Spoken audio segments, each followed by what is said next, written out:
हो रहा है, चले ठीक है। अब ये वाला जो प्रोसेस कल हमने पढ़ा, इसको अभी रीड करते हैं थोड़ा बहुत प्रॉपरली, तो अपना क्लैरिटी आ जाएगी, राइट। हमारा हमने शुरू किया था ये वाला कि पूरा वही आपका एप्लीकेशन होता है, एक्सटेंशन किस हिसाब से, लेट्स रीड इट, और फिर धीरे धीरे स्ट्रक्चर यही वाला मेंटेन्ड है, ठीक है। अंदर अंदर का कंटेंट अभी पढ़ते जाते हैं। तो पहला मैंने बोला एप्लीकेशन फॉर सेटलमेंट होगी। तो आप जब एप्लीकेशन करते हो तो किस फॉर्म में और कैसे एप्लीकेशन करते हो, तो यहाँ पर यही बात है। तो इधर फर्स्ट यू विल फाइल, ये वाली एप्लीकेशन के बारे में बात हो रही है कि आप एप्लीकेशन करोगे। तो उन्होंने बोला कि application for settlement will be filed in form specified in part A of schedule. हाँ, ये चलेगा। जब फॉर्म तुम्हें प्रॉपरली बताया ही नहीं है तो you don't have to remember. तो application will be find, it will be accompanied with a non refundable fee. With the fee आपकी एप्लीकेशन फाइल होगी। The applicant shall make one application for settlement of all the proceedings that have been initiated और may be initiated in respect of the some same cause of action. तो वही, अगर कोई भी proceeding आपके ऊपर raised है, एक सेक्शन की है या वो पर्टिकुलर 2-3 सेक्शंस की है या वट एवर द केसेस, तो एक एप्लीकेशन जाएगी, हर प्रोसीडिंग की एक एप्लीकेशन जाएगी, ठीक है। फिर एप्लीकेशन जो होगी, अगला, the applicant whose application has been returned may within 15 days from the date of the communication from the board submit the complete and revised application that conforms to the requirement of these regulations। अब ये वाला आ गया कि उन्होंने बोला कि अगर आपको हमने एप्लीकेशन दी है और अगर उसको रिवाइज़ करना है तो 15 दिन में आप रिवाइज़ करके देंगे, राइट। यहाँ तक क्लैरिटी है। यहाँ पर जो आपकी एप्लीकेशन दी गई उसमें आप टर्म्स ऑफ सेटलमेंट लिखेंगे प्लस फीस भी देंगे, राइट। उसके अलावा कुछ उन्होंने और एक्स्ट्रा पॉइंट यहाँ पर नहीं बोला ना, बस। उसके बाद तुम्हारा लिमिटेशन में क्या बोला हुआ है, any application for settlement will not be accepted after the expiry of 60 days from the date on which show cause notice is issued. तो of course which was here, right, कि 60 days के ऊपर का टाइम आपको नहीं मिलेगा। यहाँ तक क्लैरिटी है। Then you have scope of settlement proceedings. अब जो सेटलमेंट प्रोसीडिंग्स आपका होने वाली हो सकती थी, तो उनके बारे में उन्होंने बताया कि किस हद तक होएगा और क्या कब ऐसा होगा कि सेटलमेंट नहीं हो पाएगा, राइट। तो यू हैव दीज। अब ये जो स्कोप है ना, ये यहाँ पर नहीं है, इसको अलग से तुम्हें याद करना पड़ेगा। स्कोप इन्होंने क्या बोला कि देख, सेटलमेंट की प्रोसीडिंग्स आपकी कब हो सकती है कब नहीं हो सकती। स्कोप मतलब कहाँ तक ऐसी पॉसिबिलिटी है कि सेटलमेंट हो जाएगी, राइट। तो यहाँ पर उन्होंने नेगेटिव दिया हुआ है कि ऐसा ऐसा होगा तो सेटलमेंट नहीं हो जाएगी। तो मतलब सेटलमेंट का स्कोप यहाँ तक लिमिटेड है। इस तरीके से उन्होंने अटेंड किया हुआ इस चीज़ को। तो उन्होंने बोला क्या क्या बोला, no application for settlement of any proceeding may be accepted if, right. तो स्कोप मतलब क्या होता है कि कहाँ तक आपकी पहुँच है। यहाँ पर ने बोला कि है, इसके बाद से नहीं है। So they have given you a negative list कि where your scope ends. Getting the point? तो पहला उन्होंने बोला an earlier application regarding the same default has been rejected। तो आपकी एक ऑलरेडी एक एप्लीकेशन थी सेटलमेंट की जो एक बार रिजेक्ट हो चुकी है, तो आप दोबारा नहीं कर सकते ना। यहाँ पर हमने सब कुछ कराने के बाद पहले ही बोल दिया कि ड्रॉप हो गया, ड्रॉप हो गया, ड्रॉप हो गया। तो ड्रॉप होने के बाद दोबारा सेम एप्लीकेशन आप नहीं कर सकते। आ गया समझ। उसके बाद ऑडिट, इन्वेस्टिगेशन, इंक्वायरी, ये चीज़ें पेंडिंग है। वो हमने पढ़ा था ना, एक 3 आई क्या था, इंस्पेक्शन, इन्वेस्टिगेशन। तो ये 3 आई अगर पेंडिंग है तभी भी आपका सेटलमेंट प्रोसीडिंग्स नहीं शुरू हो सकता। कंपाउंडिंग भी नहीं हो सकता था, ये भी नहीं हो सकता। और monies due under any order issued under the securities law are liable for recovery under the security laws. तो कुछ नहीं, आपका कोई अर्लियर पेंडिंग फाइन है जो आपने नहीं पे किया, राइट, तो जिसका रिकवरी ड्यू है, जिसका पेमेंट ड्यू है। यहाँ तक क्लैरिटी है? कुछ डाउट? तो ये पहला उन्होंने फर्स्ट पॉइंट दिया जहाँ पर आपका सेटलमेंट नहीं होगा। कब कब नहीं होगा, अगेन फटाफट। अगर पहले कोई एप्लीकेशन होगी और वो इंक्वायरी, इन्वेस्टिगेशन या इंस्पेक्शन कोई पेंडिंग हो, अगर कोई मनी पहले नहीं पे किया, बस। तो यहाँ तक स्कोप आपका लिमिटेड हो गया। उसके बाद द बोर्ड में not settle any matter if it is of the opinion of the default कि भाई has the market wide impact. कि मतलब यार देखो, अब से फालतू सा अगर कोई मैं एग्जांपल दूं तो मान लो अचानक से एक दिन आ गया कोई अपना विजय माल्या यहाँ पर आ जाता और बोलता था यार जो हो गया भूल जाओ, भी इसको सेटल करो, कोई पेनल्टी नहीं, कुछ नहीं, मैं आपको इतने पैसे दे देता हूँ, कम कर देते सेटलमेंट, जाने दो। तो यार कितने लोगों का उसने नुकसान किया है। तो can it be just that कि इसको सेटलमेंट करवा के छोड़ दिया जाएगा? नहीं छोड़ा जाएगा ना। हमें चाहिए उस बंदे से पूरा पैसा, हमें चाहिए, हम उसके पेनल प्रोविजंस देना चाहते हैं, राइट। तो जो रेगुलेशन, जो इम्पैक्ट, जिसका मार्केट वाइड इम्पैक्ट हुआ होगा तो उसको हम सेटलमेंट में जल्दी नहीं लेंगे, राइट। तो that is entirely solely on the authorities कि उनको सेटलमेंट एक्सेप्ट करना है या नहीं। तो पहला जिसको ने बोला कि मार्केट वाइड इम्पैक्ट है। दूसरा causes losses to a large number of investors, same बात ही हो गई, राइट। मार्केट वाइड इम्पैक्ट, बहुत लोगों का लॉस करवाया, affected the integrity of the market, पूरा का पूरा मार्केट डिस्टर्ब कर दिया, राइट। तो इन चीज़ों का सेटलमेंट नहीं होगा।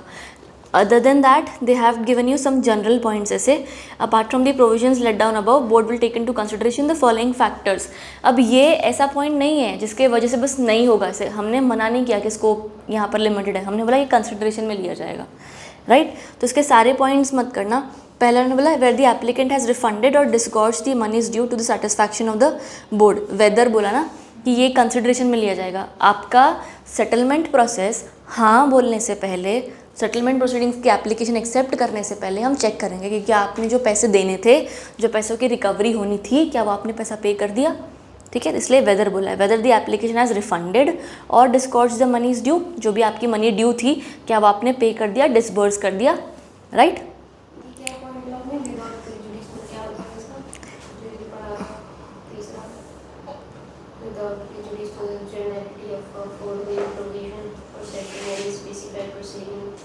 The board may like take into account the following factors: who is the weather, मतलब क्या हुआ था इसमें? इसमें यहाँ पे ये लिख, जो ये है ना थर्ड पॉइंट तेरा, डिस्कॉर्ज, इस थर्ड पॉइंट में ऐसे लिख apart from the provisions above, ठीक है, ये गंदी लाइन है।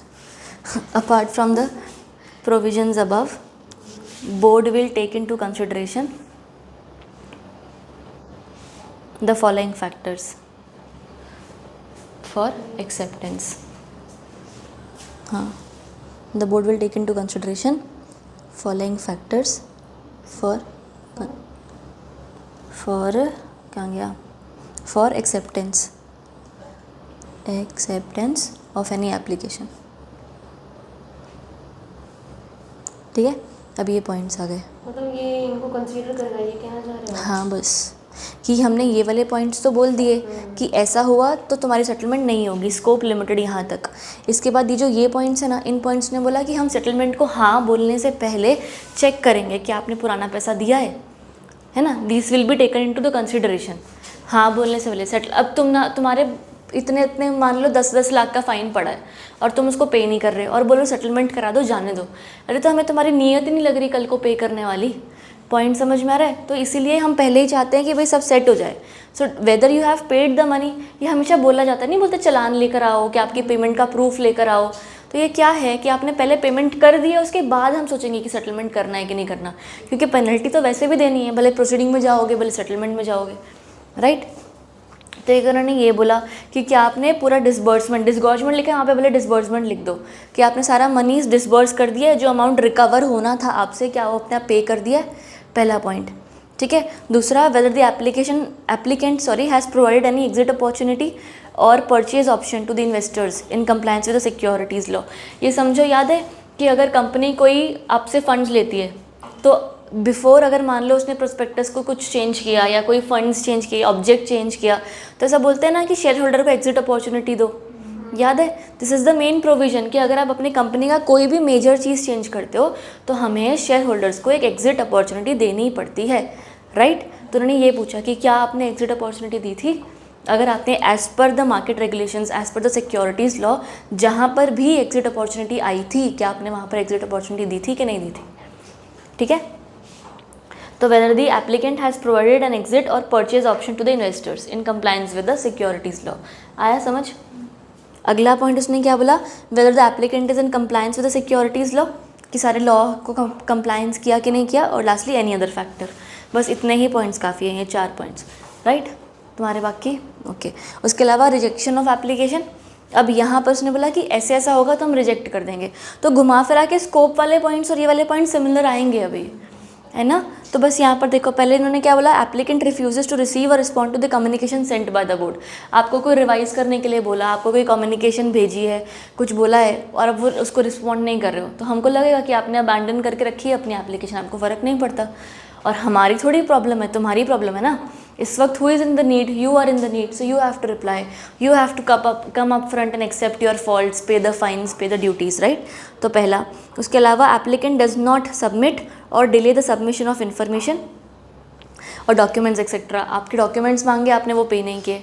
साथ में यहाँ तक क्लैरिटी। उसके अलावा applicant who is required to appear does not appear before the internal committee, right. यहाँ पर था ना internal committee call for appearance, तो ये कॉल किया उसको, ये आया नहीं, ठीक है, तो एक वो हो गया।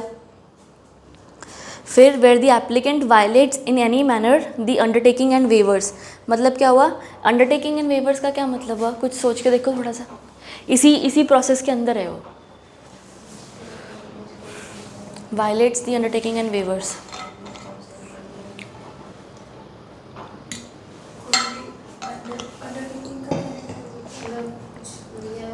हाँ कि मैं ऐसा करूँगा वैसा करूँगा, वेवर तो मतलब होता है कि छोड़ दिया। छोड़ दिया। इस प्रोसेस में क्या है अंडरटेकिंग एंड वेवर्स,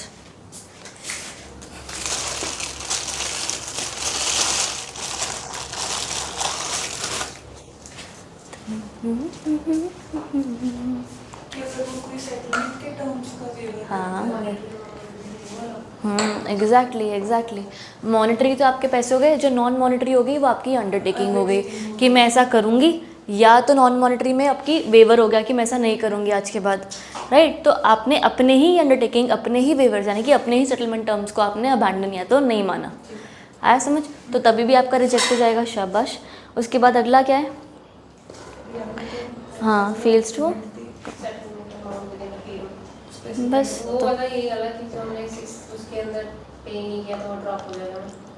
पैसा नहीं दिया ना, fails to come, condition precedent for the settlement in the time required by the IC, जितने टाइम में आईसी ने कहा है वो कंडीशंस को फॉलो नहीं किया। हाँ applicant fails to comply with the condition precedent for settlement in the time required, हाँ जो भी आपने उसको कोई कंडीशन उसने प्रेसिडेंट दी होगी कि आपको ये करना है वो करना है, ये इन्फॉर्मेशन भेजनी है, कोई भी चीज़। अभी यहाँ पर उन्होंने थोड़ा सा वो डाल दिया एम्बिग्यूटी का कि ब्रॉड स्पेक्ट्रम में कुछ भी अगर आपने बात नहीं मानी तो हमारे पास पूरा राइट है, हम आपको मना कर सकते हैं।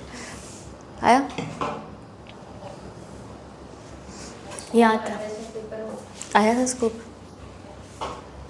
इतना डिफिकल्ट है नहीं, बस याद नहीं रहता, प्रॉब्लम वहाँ पर ये याद नहीं रहता कि क्या हुआ था।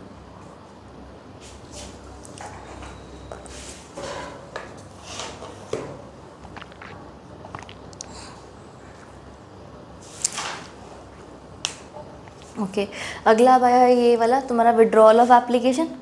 विड्रॉल ऑफ एप्लीकेशन के अंदर उन्होंने क्या बोला कि ऐसा कब कब होगा जब आप अपनी एप्लीकेशन विड्रॉ हो जाएगी, आपकी एप्लीकेशन या तो खुद विड्रॉ करोगे या तो आपकी विड्रॉ हो जाएगी। अब कैसे हो रहा है विड्रॉवल, यूजुअली बोला जाता है करने को, तो एक बार पढ़ लेते हैं, I am not sure about it. पहला, an application can be withdrawn before the decision is communicated by the panel of whole time members.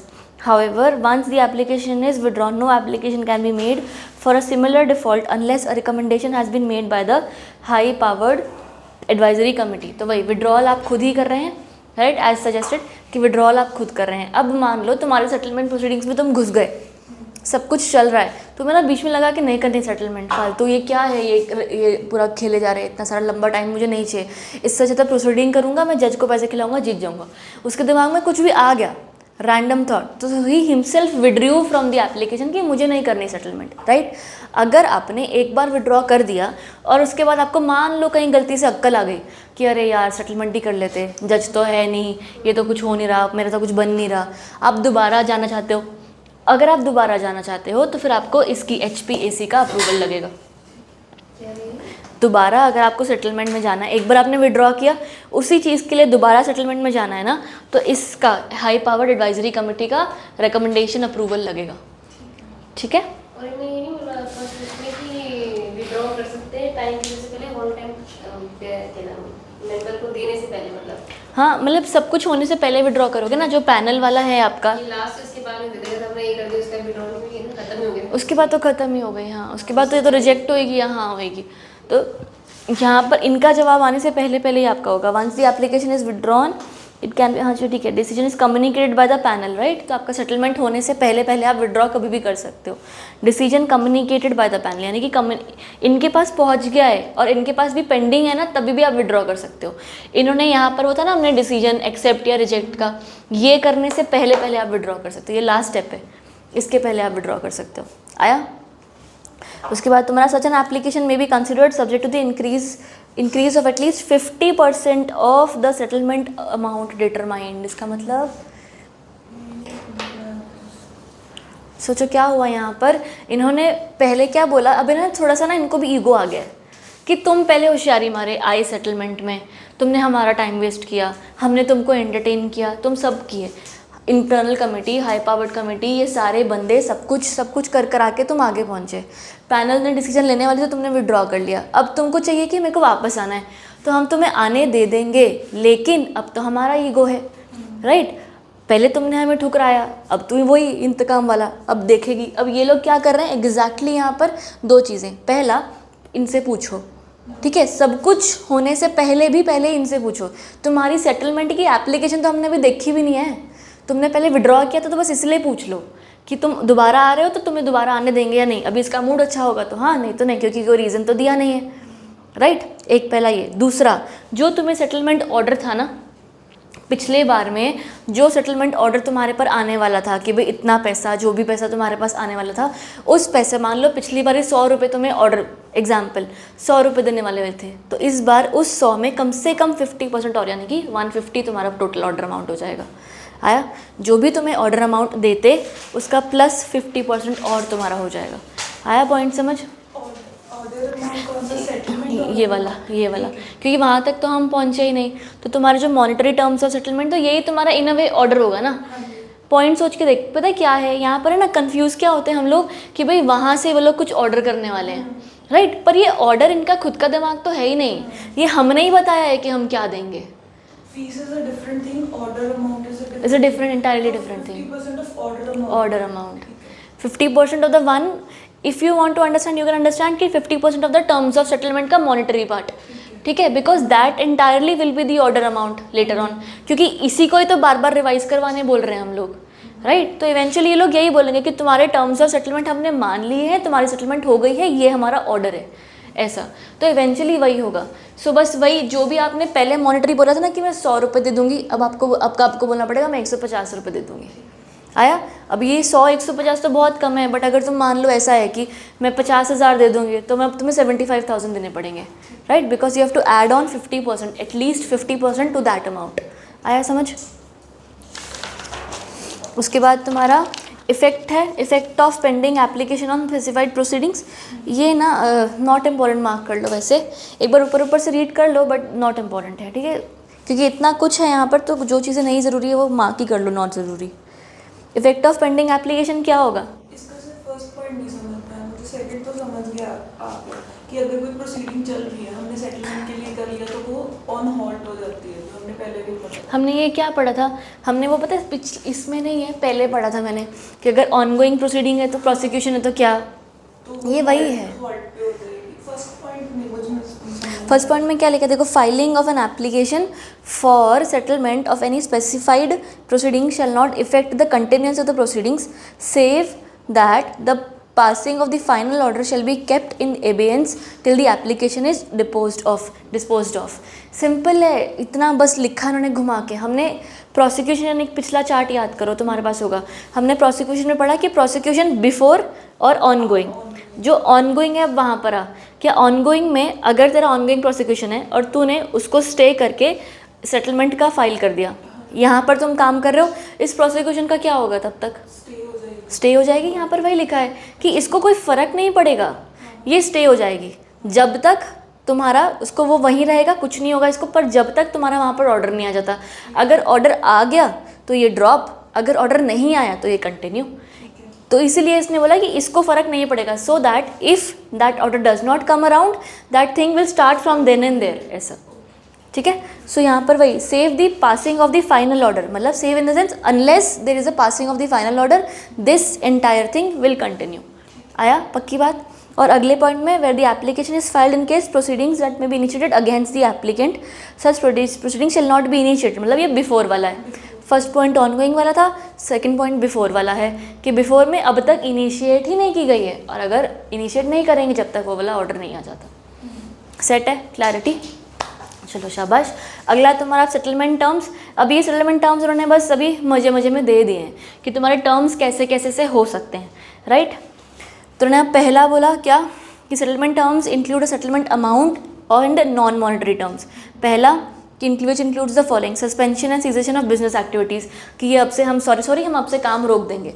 तो ये तुम्हारे नॉन मॉनेटरी टर्म्स हैं कि हमें सेटलमेंट कर दो, हमें पेनल्टी, वो इतना ज़्यादा, वो पेनल्टी बोल रही, सॉरी, प्रोसिक्यूशन में मत डालो, हमें जेल वाला मतलब सब नहीं देखना है, फ़ाइन ले लो, सेटलमेंट कर दो, बाहर बाहर। ठीक है, तो ये करने के लिए मैं क्या प्रॉमिस कर रही हूँ कि आज के बाद मैं ये बिज़नेस ही नहीं करूँगी। तुम्हें लग रहा है ना, डर है ना, मैं ये काम ही नहीं करूँगी, बात ही ख़त्म। तो पहला कि I will not continue with this business activity. दूसरा, एग्जिट फ्रॉम दी मैनेजमेंट, ये बंदे को मैनेजमेंट से एग्जिट करवा दिया जाएगा। ठीक है, वहाँ पर लिखा उन्होंने एकदम अलग सा है, अंडरस्टैंड द पॉइंट। क्या लिखा है कि एक पर्सन को या कोई मैनेजमेंट जो तुम्हारी है ना पूरी, मैं मैनेजमेंट को एग्जिट निकाल दूंगी, नया मैनेजमेंट लेकर आएंगे, हम नए बंदे लेकर आएंगे। दूसरा, disgorgement on account of the action और inaction of the applicant, मतलब वो सारे लॉसेज जो भी आपके कुछ भी हुए हैं, we will pay for them. Disgorgement on account of the action और inaction of the applicant, तो मेरे जो काम मैंने किया या जो काम मैंने नहीं किया, उस वजह से जो भी पेनल्टीज़ जो भी हुई है, उन सब का आई विल भरपाई कर दूंगी मैं। ठीक है, उसके अलावा refraining from acting as a partner or officer or director of an intermediary or an officer or director of the company that has a class of securities regulated by the board. मतलब वो जो बंदा already under regulation है, हम उसकी partnership छोड़ देंगे, हम उनके साथ एसोसिएशन, वही हम अच्छे दोस्त बनाएंगे, ख़राब दोस्त नहीं बनाएंगे, बस ये। उसके अलावा cancel securities and reduce holdings with the securities are issued fraudulently. बढ़िया, जो सिक्योरिटी फ्रॉडलेंटली इशू किया उसको कैंसिल कर देंगे, सिंपल। कुछ को अगर लॉक इन करना है, लॉक इन करके रखेंगे। Implementation of enhanced policies and procedures, better policies लेकर आएंगे फ्यूचर के लिए, ताकि अभी हम वापस ऐसी गलतियाँ ना करें।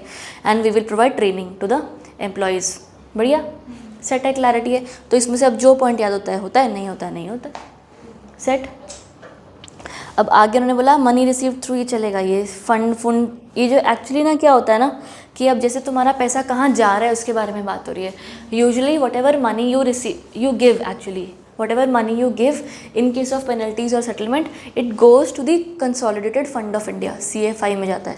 बाकी उन्होंने यहाँ पर कैसे लिखा है, money received through applicant has to be credited to SEBI general fund, settlement amount या तो excluding the cost shall be credited to the consolidated fund of India, and amount of profits made by the applicant shall be disgorged as a part of the settlement terms and shall be credited to the investor protection and education fund। अब उन्होंने 4-5 ऐसा इकट्ठा डाल दिया, ज़्यादा कुछ इसमें है नहीं, बस उन्होंने देखो पहला क्या लिखा कि जो भी आपको पैसा मिला है, जो भी गवर्नमेंट को पैसा मिला है, वो पहले कहाँ जा रहा है, credited to SEBI general fund और settlement amount, as a settlement amount. Fund एक ही लिखा है, सेबी जनरल फंड में सारा पैसा जाएगा। ठीक है, वहाँ पर पहुँच गया। अब क्या हुआ ना, सेबी का ये सारा काम करने में खर्चा लगा, तो सेबी अपना कॉस्ट कट करके बाकी पैसा CFI में भेज देगी, राइट। पर उनका क्या, जिनका नुकसान हुआ है, सारा पैसा गवर्नमेंट के पास क्यों जाए, उनका क्या, जिनका नुकसान हुआ है, तो उनके हिस्से का पैसा इन्वेस्टर एजुकेशन प्रोटेक्शन फंड में जाएगा। आया, सेबी जनरल फंड से पैसा 2 जगह जा रहा है, एक इन्वेस्टर एजुकेशन प्रोटेक्शन फंड, एक कंसोलिडेटेड फंड ऑफ इंडिया। ठीक है, एक बार पढ़ लो, in the excluding the cost it shall be credited to the consolidated fund of India and the amount of profits made by the applicant may be disgorged as a part of the settlement terms and shall be credited to the investor protection fund. जो बंदे ने गलत काम करके जो profit बनाया ना, वो भी सेटलमेंट का पार्ट बन जाएगा और IEPF में चला जाएगा। आया, सेट है, इसको बाइफरकेट करके लिख लो।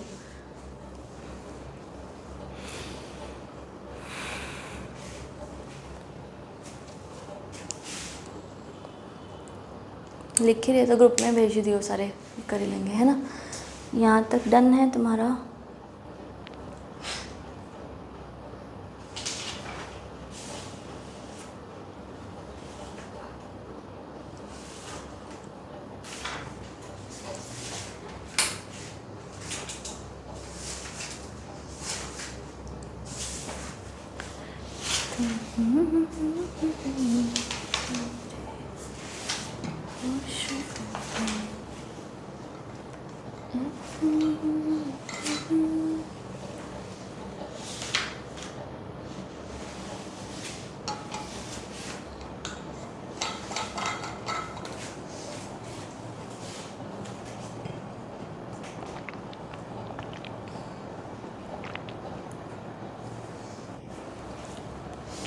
बढ़िया, चलो शाबाश। अगला अब उन्होंने क्या बोला, factors to be considered to arrive at the settlement terms. ये याद करो, एक हमने कुछ पढ़े थे फैक्टर्स कि कितना लॉस हुआ, कितना प्रॉफिट हुआ, नेचर, साइज, रेपिटेटिव, बस वो वही 4-5 पॉइंट्स थे कुछ, बस वही 4-5 पॉइंट्स करने, दोबारा नया पॉइंट मत पढ़ो।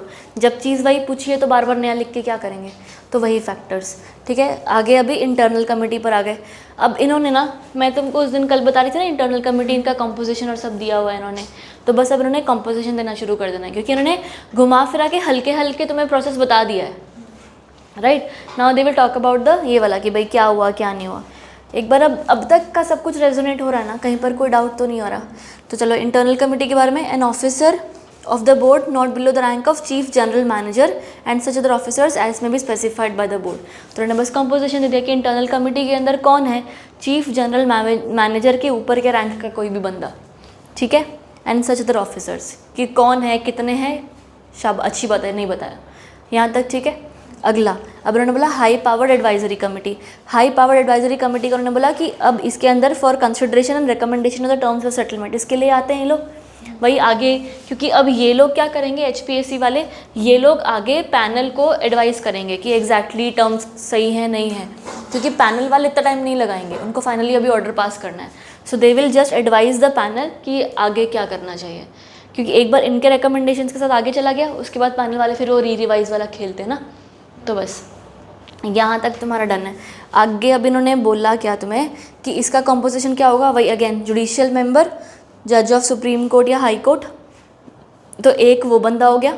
ठीक है, एक वो बंदा हो गया, उसके अलावा क्या लेना है, 3 है बस, 3 external experts, 3 member, 3 term, 3 quorum. ठीक है, एक जज, बाकी 3 एक्सटर्नल मेंबर, 3 कोरम और उनका टर्म भी 3 साल। ठीक है, high powered committee shall conduct its meetings in the manner specified by the board. हमें नहीं बताया, उनको बताया, वो लोग देख लेंगे। However if no consensus shall be reached between the member decision of the judicial member, it will be considered as a final one. तो कुछ नहीं, ऑब्वियस ही बात है ना, सबके बीच में अगर लड़ाई हो गई तो जुडिशियल वाले का, मेन वाले का बात मान लिया जाएगा। यहाँ तक कोई पंगा set, provided that when any member of the high powered advisory committee seeks recusal, the remaining 2 or more members may submit the recommendations on the terms of settlement। क्या मतलब हुआ, सब पीछे हट जाना कि मैं नहीं बता रही। अब जैसे आज अपने क्लास में 2 बंदे एब्सेंट है, ठीक है, तो उन्होंने क्लास से रिक्यूज़ कर लिया, पर हमने फिर भी बाकियों ने सोच लिया कि नहीं कंटिन्यू करते हैं। तो ये क्या हुआ कि हाई पावर्ड कमेटी में कितने टोटल मेंबर थे, 4 थे, 3 एक्सपर्ट, एक टोटल, एक मेन बंदा। अब मान लो उन सब में से 2 ने रिक्यूज़ कर लिया कि आई कैन नॉट कंसिडर, मुझे नहीं पता है, या मान लो वो इंटरेस्टेड पार्टी होगी, या उसको नहीं समझ में आ रहा है, या उसके पास नॉलेज नहीं है, कैपेबिलिटी नहीं, कोई भी रीज़न से उसने बोल दिया sorry I can not recommend कि इसमें सेटलमेंट करनी चाहिए या नहीं करनी चाहिए। तो जो बाकी के बचे हैं ना वो कर देंगे, कुछ नहीं, 2 लोग नहीं आए तो 2 लोग बाकी कर लेंगे काम, ऐसा बस इन्होंने यही बोला। रिक्यूज़ मतलब पीछे हट जाना, बैकआउट कर लेना। तो where any member of the high powered committee seeks recusal, हट जा रहा है वो, रिमेनिंग जो होंगे 2 और मोर, क्योंकि एक या एक से ज़्यादा, राइट, उन्होंने अगर 2 और मोर तो कम से कम 2 तो चाहिए है ना हमेशा, बस ये एक बंदा अकेला नहीं रह जाएगा। तो 2 और मोर लोग जो बंदे होंगे वो अपना रिकमेंडेशन दे देंगे। रिकमेंडेशन किसको,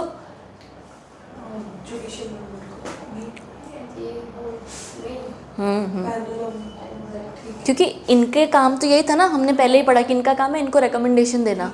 तो इन्हीं में ही 4 बंदे थे जिसमें से 2 हट गए, तो रिकमेंडेशन अब कौन देगा, अब वो बाकी के बचे आगे दे देंगे, राइट।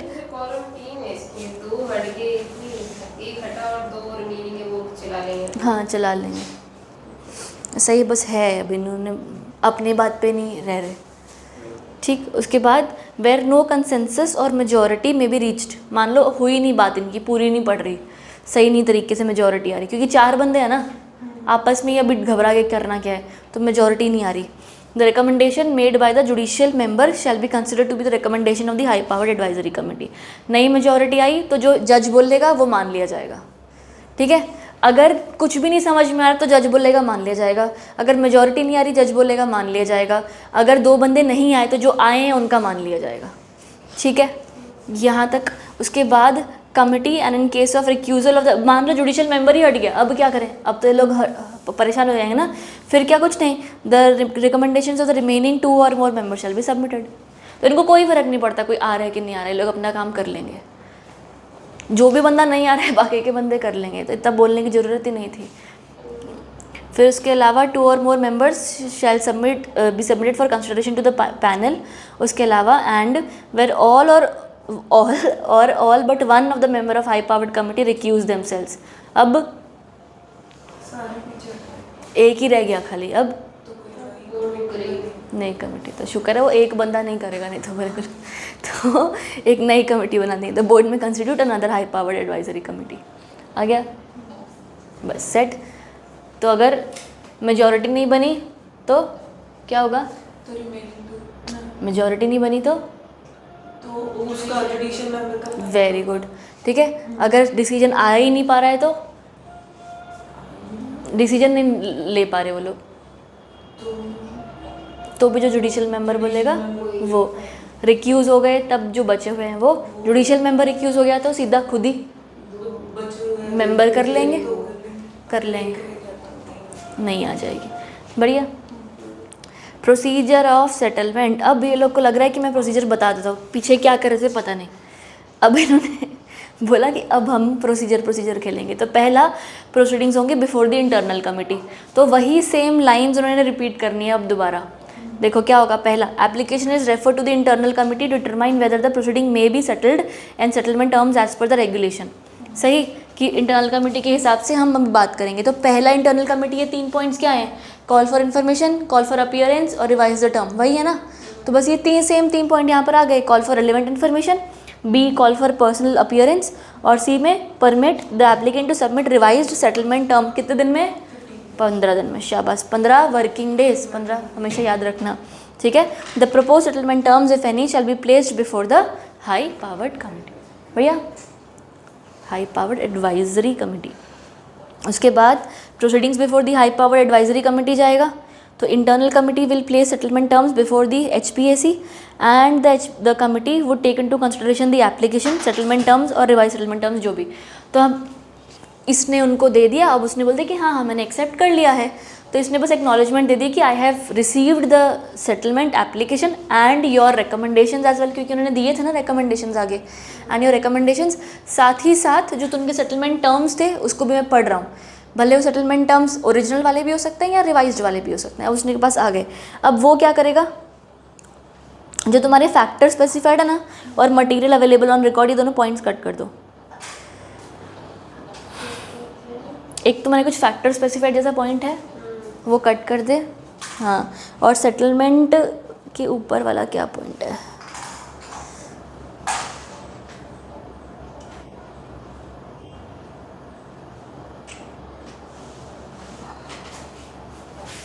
हाँ, ये एप्लीकेशन वाला हो गया, फिर settlement and weavers of the application factor specified. हाँ, ये वाला पॉइंट मार्क कर, सी मार्क कर, ठीक है। एनी अदर रेलेवेंट ये भी मार्क कर ले, हाँ बस, ठीक है। और यहाँ पर ना तो मेंशन कर लो वही सेम 3 पॉइंट्स दोबारा लिखेंगे जो ऊपर के 3 पॉइंट्स थे ना, सेम जस्ट राइट डाउन के सेम 3 पॉइंट्स दोबारा, इन्फॉर्मेशन, पर्सनल अपीयरेंस और रिवाइज द टर्म्स, ठीक है। Those exact same 3 points will be repeated here in. बढ़िया। तो वहाँ तक हो गया। उसके अलावा अब ये सब होने के बाद HPAC आगे रिकमेंडेशन देगा, किसको देगा?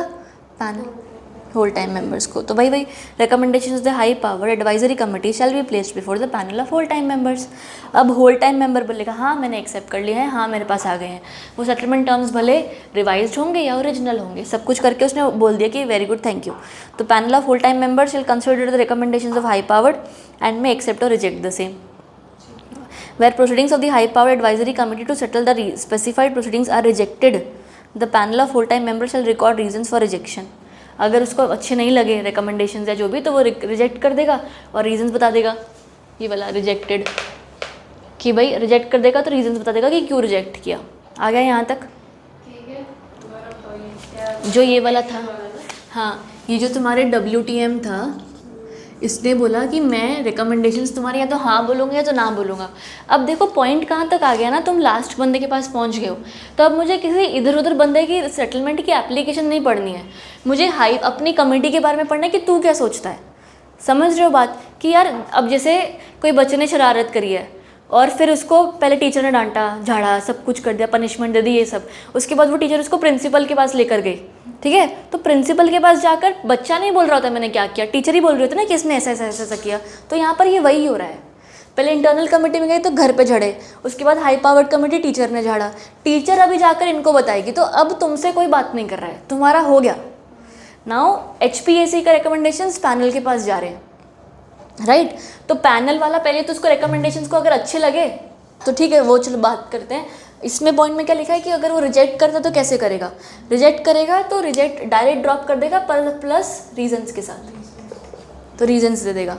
या तो अगले पॉइंट में लिखा है ये जो गरबा खेलेंगे अब ये लोग, हाँ। तो अब री एग्जामिनेशन में कैसे हो रहा है, रिवाइज ये लोग का नाटक।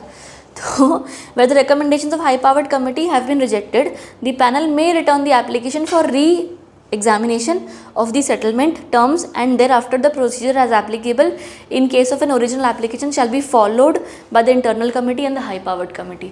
तो उन्होंने क्या बोला कि अगर मैंने इसने री-एग्जामिनेशन ऑर्डर कर दिया, ये री-रिवाइज या री-एग्जामिनेशन ऑर्डर कर दिया, तो वही प्रोसेस फॉलो करा जाएगा जैसे पहले हो रहा था।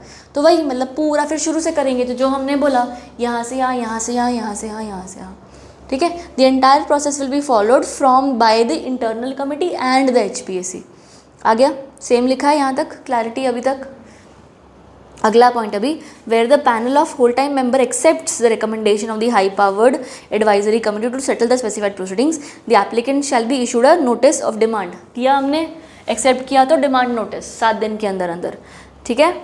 Notice of demand within 7 working days of the decision of the panel and the applicant shall, क्या करेगा वो एप्लीकेंट डिमांड नोटिस के बाद, shall remit the settlement amount forming part of the settlement terms not later than 30 calendar days from the date of the receipt of the notice, ठीक है। हाँ, तो 30 days from the notice और 7 days from the acceptance, ठीक है। और ये fulfil undertake in writing abide by the other terms. बाकी जो पैसे थे वो तो दे दिए, बाकी नॉन मॉनेटरी वाले जो टर्म्स थे वो भी आप एक्सेप्ट कर लोगे। यहाँ तक कुछ डाउट है, कुछ है?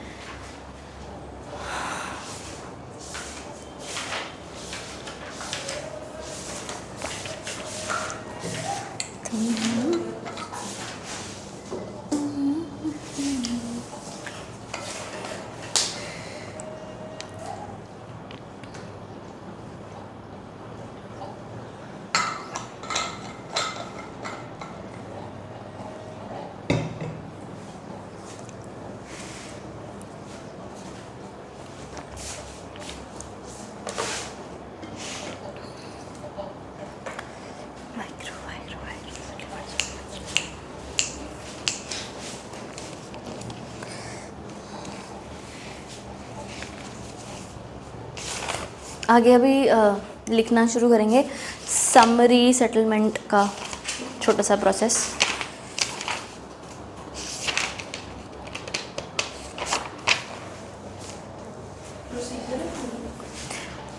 प्रोसीजर ही है टाइप ऑफ, हाँ।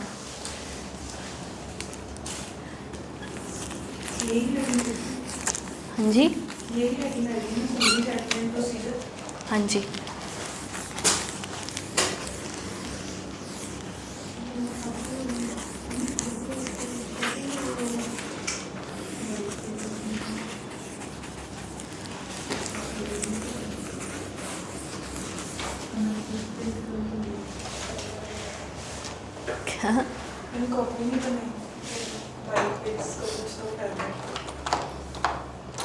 हाँ ऐसे सच्ची GST के टाइम पे यहाँ से पेजेस लेके जाते हैं लिखने के लिए, वो मज़ा आता था वो। लेकिन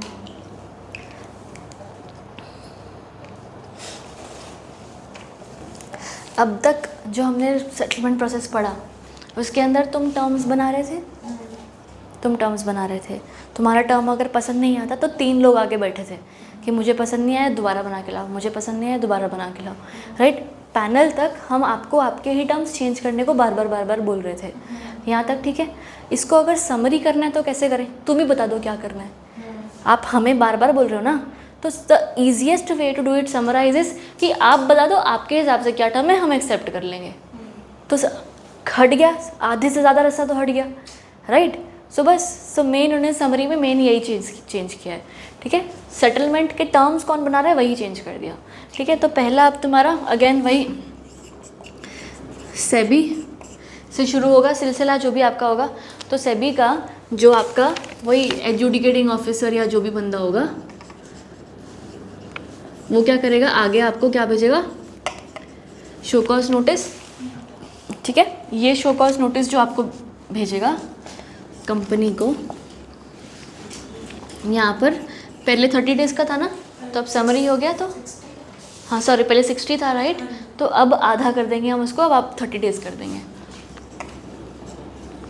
ठीक है, तो एजुडिकेटिंग ऑफिसर एक शो कॉज नोटिस भेजेगा to the of course the company, the applicant या जो भी, कि भाई एग्जैक्टली बता कि क्या दिक्कत है और हमें क्यों तेरे को प्रोसिक्यूशन नहीं करना चाहिए, क्यों एजुडिकेशन नहीं करना चाहिए, यहाँ तक। ठीक है, तो अब इन्होंने 30 डेज़ के अंदर शो कॉज नोटिस भेजा। इस शो कॉज नोटिस के साथ साथ ही आपको एक और चीज़ भेजी जाएगी, वो होंगे आपके ही टर्म्स ऑफ सेटलमेंट। ठीक है, along with the show cause notice of 30 days you will be sent a terms of settlement। इसको भले ऐसे लिख सकते हैं, अगर मैं इसको प्रॉपरली ऐसे लिख दूँ, विल सेंड यू दो चीज़ें, एक SCN of 30 days plus terms of settlement, है ना।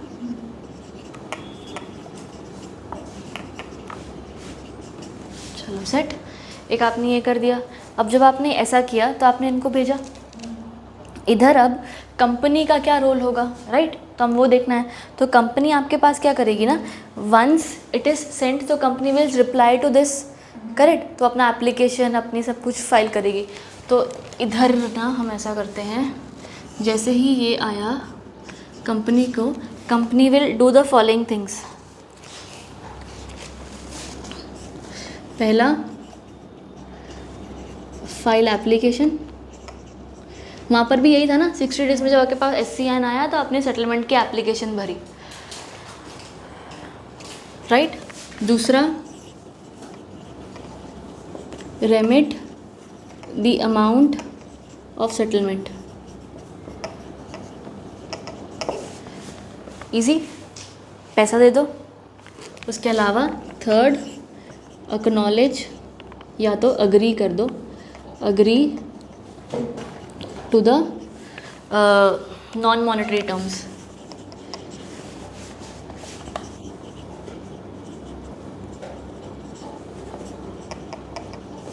यहाँ तक समझ में आ गया? ठीक है, अब हो गया। अब है ना थोड़ा सा हमें भी ऐसा चुल तो है ही, तो हम भी उनको बोलेंगे ना कि नहीं नहीं सेटलमेंट टर्म अच्छी नहीं, रिवाइज़ करके दो। तो अब हमने उनको बोला कि एक बार रिवाइज़ करके दो, बट ऑफ कोर्स ये बात है तुम डिफ़ॉल्टिंग पार्टी हो, राइट, तो you can not do that much. तो सिर्फ 15 दिन का आपको टाइम दिया जाएगा। ठीक है, उस 15 दिन के अंदर अंदर वो आपको रिवाइज़ करके देंगे। अगर तुम्हें पसंद आते हैं तो ठीक है, विदिन 15 डेज़ तुमने हाँ कर दी तो ठीक है, अगर तुमने ना कर दी तो फिर सेटलमेंट प्रोसेस यहीं ख़त्म हो जाएगा। ठीक है, तो यहाँ पर if the terms are acceptable, और कंपनी दूसरा ये काम करेगी, ठीक है ऐसा कर देते हैं कि ask to revise the terms,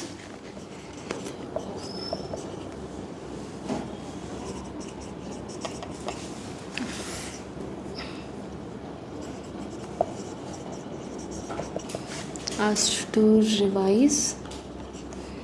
अब ये जो आस्क टू रिवाइज करेंगे ना, ये आस्क टू रिवाइज 15 डेज़ के अंदर अंदर ही होगा। ठीक है, if yet it does not accept तो फिर वो नो सेटलमेंट हो जाएगा। ठीक है, आस्क टू रिवाइज अगर आपको अब एक्सेप्टेबल हो गए हैं तो आप ये वाले टर्म्स लाइंस फॉलो कर लो ऊपर वाले, राइट। अगर अभी भी स्टिल डज नॉट एक्सेप्ट तो आपका नो सेटलमेंट।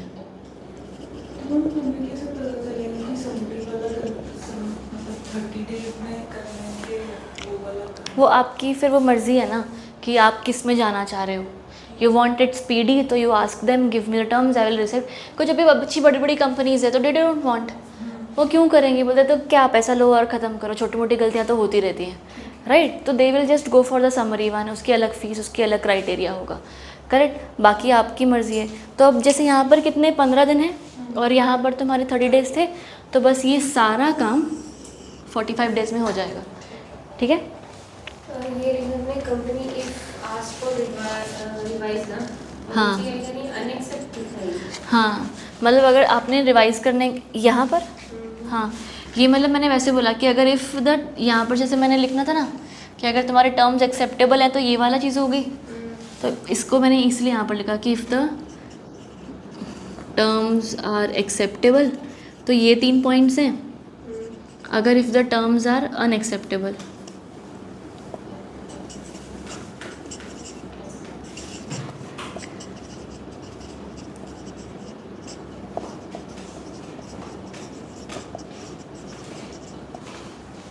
ठीक है। तो अगर एक्सेप्टेबल है तो ये 3 पॉइंट्स हो जाएंगे, आप अपना पैसा दे दो, अपने टर्म्स मान लो, सब कुछ कर लो। अगर आपको नहीं एक्सेप्टेबल है तो आप आस्क करोगे कि क्या रिवाइज़ करके दे, राइट, रिवाइज़ करके दे। ये भी चीज़ 15 दिन के अंदर अंदर होएगी। 15 दिन के अंदर अंदर आप उनको मांग सकते हो, बार बार भी नहीं बोलोगे, एक बार बोलोगे वो रिवाइज़ करके तुम्हें 15 डेज़ का ये काम है बस। कितने दिन में कौन बोल रहा है, कितने दिन में कौन जवाब दे रहा है, 15 दिन का काम है, ठीक है। 15 डेज़, 15 डेज़ में आपने एक्सेप्ट कर लिया तो ऊपर वाली काम कर लो, यही काम रह गया है। अगर आपने नहीं किया है तो आपकी कोई सेटलमेंट नहीं हो जाएगी। अब तक हमने ये 15 दिन पढ़े, यहाँ पर कितने पढ़े, 30 डेज़। तो टोटल ऑफ 45 डेज़ में आपका सारा का सारा सेटलमेंट प्रोसेस, समरी सेटलमेंट ख़त्म हो जाएगा, ठीक है। Total of 45 days for completion of summary settlement. सही, सेट, क्लैरिटी, ये सारा आ रहा है ना कैमरे में।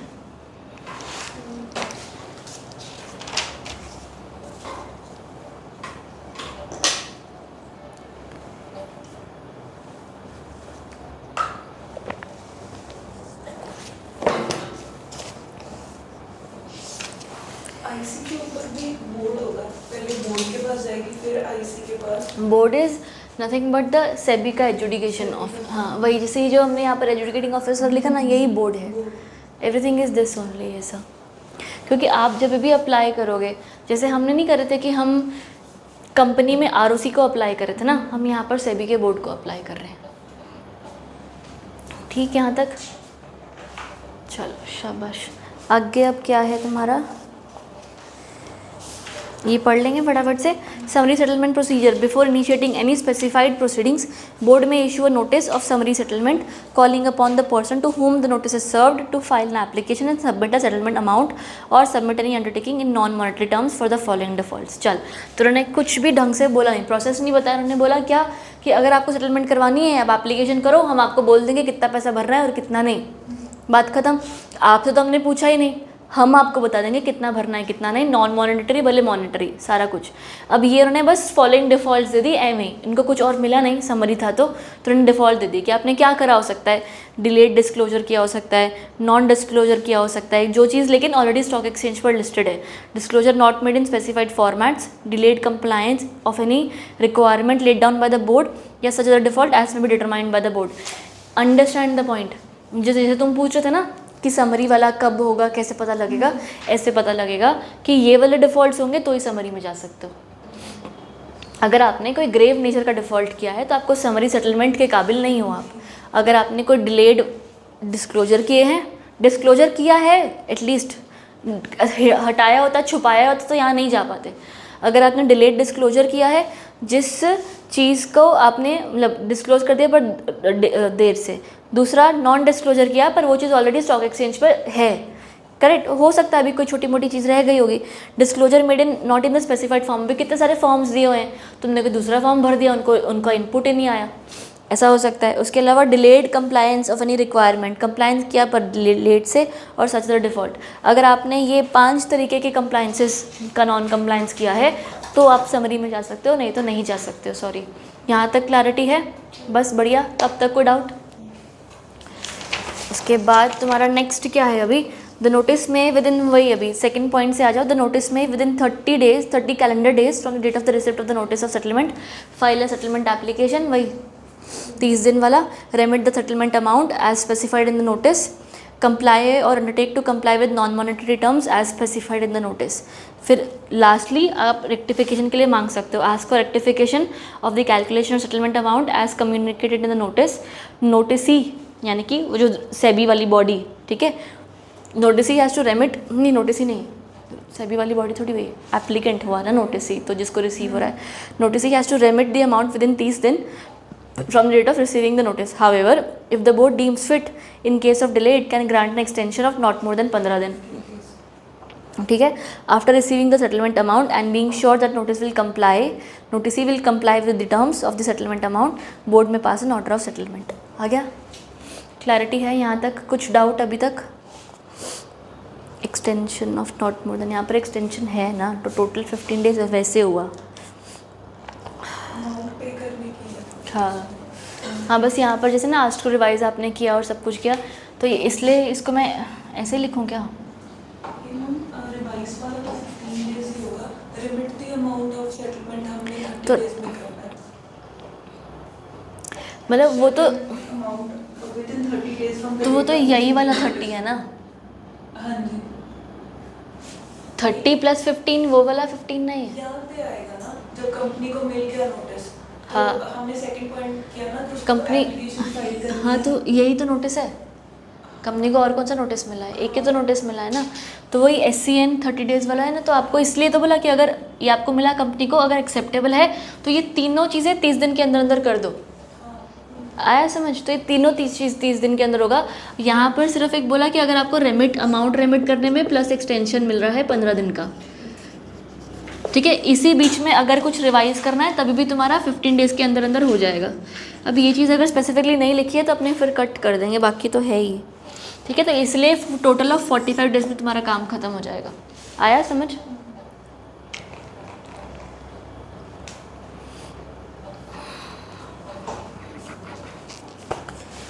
ठीक है, पढ़ने के बाद ही चार्ट बनाया करो, इससे अच्छा। जो ना ये है कंपनी कैन रिवाइज, तो विद इन 15 डेज वो शो कॉज नोटिस के 15 डेज़ वो, हाँ ये भी शो कॉज नोटिस आ गया। उसके बाद जो एक्स्ट्रा 15 दिन है उसके अंदर उसको रिवाइज करने को बोल दिया हमने। हाँ हाँ, आफ्टर शो कॉज नोटिस। पर ये कहाँ लिखा है? मुझे नहीं दिखा, ये नहीं लिखा है। देख लेते, अगर है तो कर लेंगे, नहीं तो इसको कट कर देंगे बाद में, ठीक है। फिर to ensure confidentiality the applicant और its authorised representative may make an application containing all the relevant disclosures and evidence relating to the commission of any violation of security laws, ठीक है। बाकी कॉन्फिडेंशियलिटी तो आपको मिलेगी नहीं यार, मैंने क्या पढ़ा? ये था ना, वो ऊपर वाला था ना। नहीं, after receiving the settlement amount and being sure the notice will comply with the terms and board में पास द ऑर्डर ऑफ सेटलमेंट, बढ़िया। उसके अलावा भी कॉन्फिडेंशियलिटी वाला प्रोविज़न है। तो कॉन्फिडेंशियलिटी वाले प्रोविज़न में सिर्फ इतना दिया हुआ है कि आपका जो भी सेटलमेंट प्रोसेस होगा ना, उसकी बात बाहर नहीं जाएगी।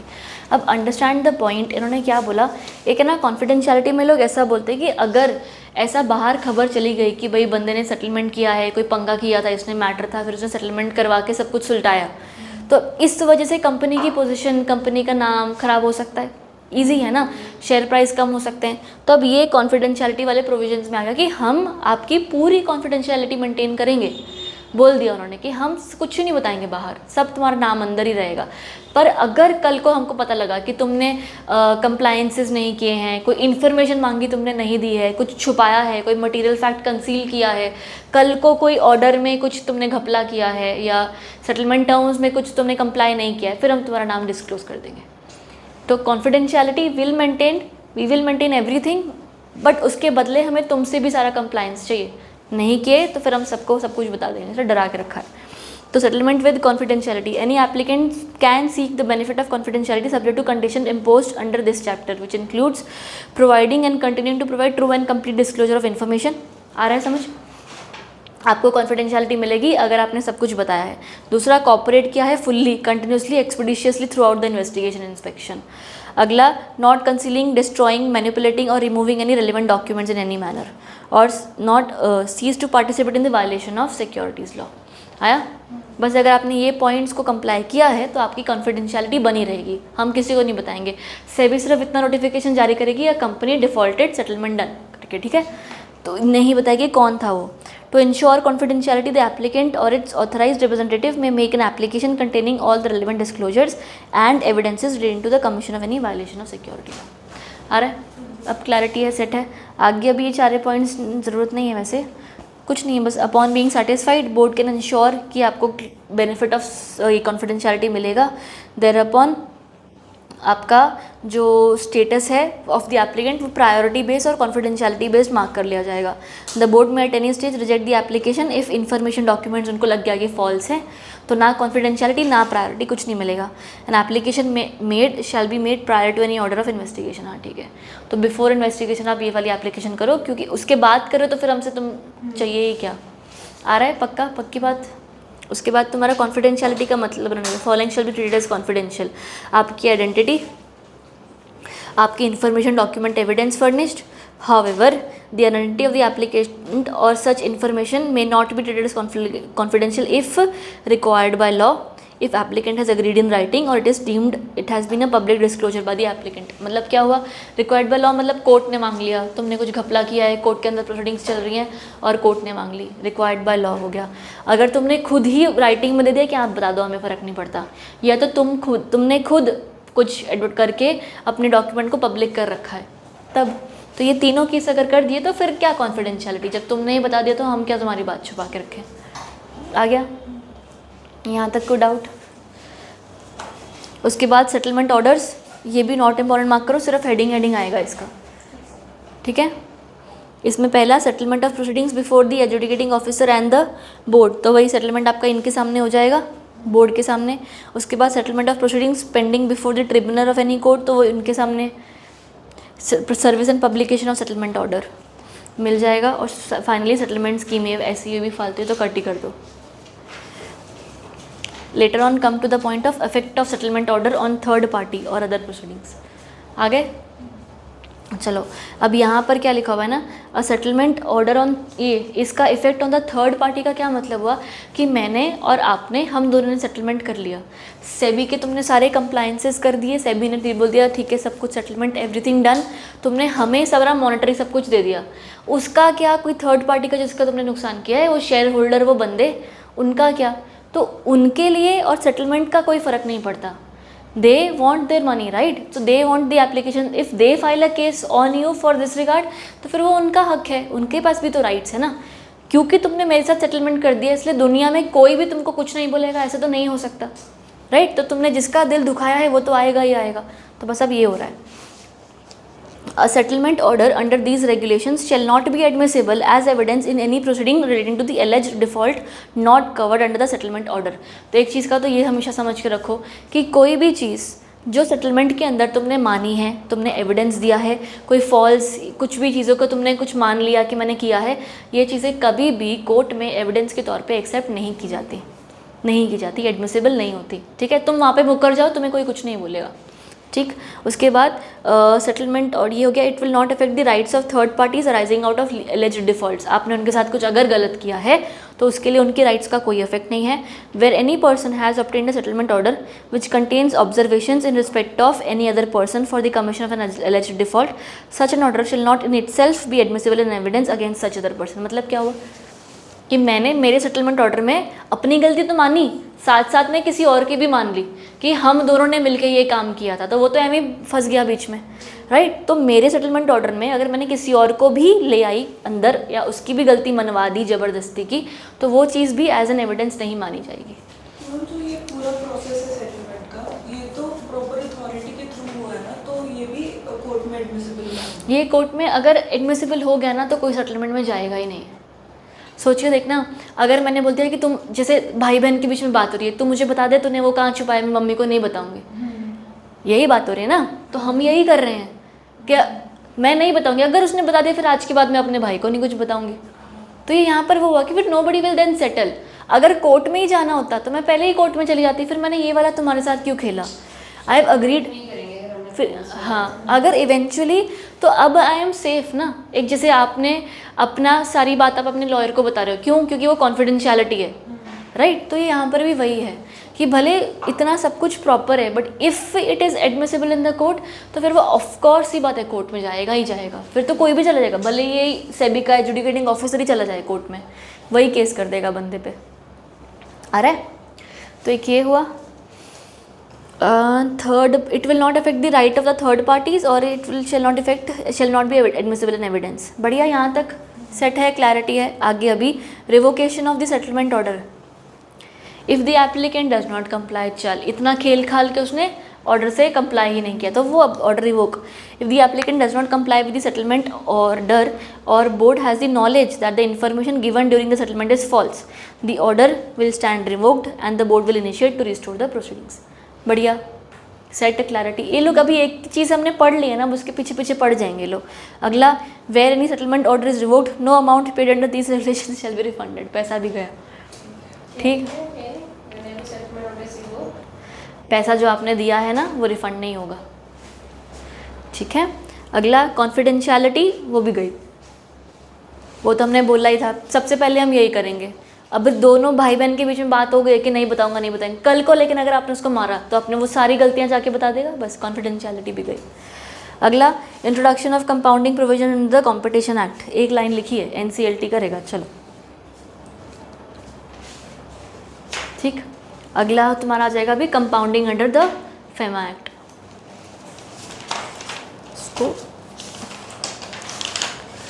इसको अगली वीडियो में बना देते हैं। ये वाला यहाँ तक क्लैरिटी है ना, बस ये तुम्हारा फाइनल वो है, फोटो है ना 30, 45। ये आस्क टू रिवाइज कहीं लिखा है? नहीं। एक लास्ट बार देख लेते हैं, नहीं लिखा है तो इसको कट कर देते हैं। क्योंकि 15 डेज क्लियर नहीं है ना, 30 डेज के टाइम के बाद के आफ्टर 30 डेज के। हाँ, तो बस ये डी पॉइंट में जो लिखा था ना पिछले एक पेज पर, तो ask for rectification of the calculation of settlement amount as communicated in the, settlement procedure बनाया है। हाँ, notice to remit the amount 30 और 15 था। हाँ, बस ये वाला फिर कट कर दो, ये जो 15 था ये कट हो जाएगा, ठीक है। टोटल तुम्हारा अब ये वाला है कि सेबी एजुकेटिंग ऑफिसर्स, ये वाला हो गया, टर्म्स ऑफ सेटलमेंट, ये वाला कंप्लीशन ऑफ समरी, जो भी सब कुछ है। बस यहाँ पर 45 के हिसाब से, क्योंकि 30 में तुमको ये काम करना था, ठीक है, तो ये काम तुम्हें इफ़ टर्म्स यहाँ पर ही लिख देती हूँ ना प्रॉपर, तो if the terms are acceptable you will do this within 30 plus 15 days का एक्सटेंशन। बढ़िया, ये वही है from the date of SCN, ठीक है, ये वही वाला 30 है। यहाँ तक क्लैरिटी? 30 दिन में करना और 15 दिन का एक्सटेंशन। हाँ, पैसा देने के लिए बस। चलो डन, यहाँ पर वीडियो बंद करते हैं, नेक्स्ट विल रिकॉर्ड।